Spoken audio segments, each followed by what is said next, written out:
this month marks the 10-year anniversary of our first level up, and I chop them up usually up into like 2 events, like the one where you qualify for the dude that I'm bringing down, and then the one where you actually battling the guy that we bring down. So the 10-year mark of like any type of like endeavor is usually like the point of seeing like the fruits of the labor from the first beginning years. It has 10 years is enough time for an idea to blossom to like to see its vision. From conception is the beginning, and then to what the 10-year mark is to be able to stand back and say, wow, this is what it is, or that's what it became. You're a big part of that journey, because I didn't really know any other DJs at the time. And I knew that just like, I always see Enjay at the battles, and honestly, like you're really cool and approachable, so it was easy to come to you and be like, could you throw, be down to run my jams? And because it was like so familiar to you, that's what I felt too, because I did it in the Philcom, just like how Funky Boys did. Right. I wanted to be able to get kind of that same selection of like b-boy tracks, especially like those were the killers, and I was thinking next generation is like, it'd be cool to have like these kinds of breaks incorporated to like the newer b-boys that were coming up at the time, because of course I want to have like the OG guys come out, like the Ill Rock and Rascal guys at the time, Supreme there.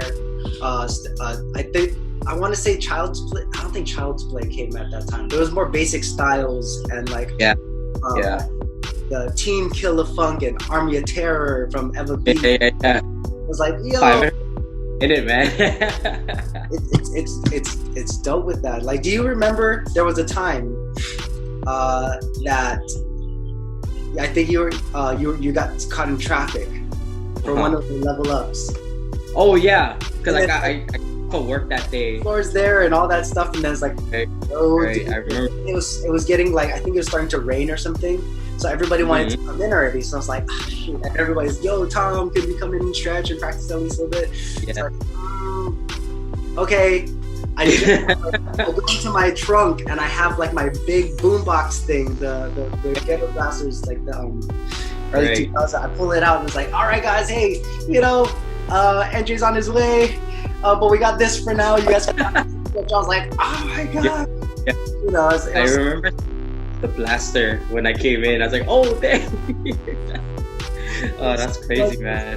I feel that I had a lot to like I guess live up to, in the sense of what was there before. Like people, I was like, it's not like I was trying to become the next Funky Four or anything like that, but because of I use the same venue and everything, I feel that like, okay, there's a level of showmanship and quality that should be within these events. When that happened, it was just funny because I had a realization of like, it is what it was with the production of Funky Four and everything like that, and I'm just starting out.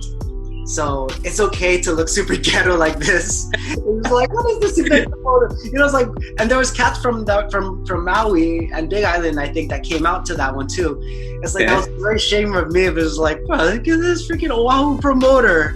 That doesn't even have a DJ setup. It's got a freaking boombox in the corner. Look at this huge, amazing venue, and look at the boombox that we have here. That's the worst time to come from town, but that's where I was working at the time, so. But no, I feel you though. But I mean, I remember that, and I remember we still killed it that night. Like once everything got up and running, like just the music was good, everything was going good. The b-boys were just feeling it. The vibes was there, and I had a good time, man. I mean, I felt bad too because I was running late already. No, but I mean, it's like, but like that made me motivated more to like kill it even more, and I feel like I did my part, and I did it.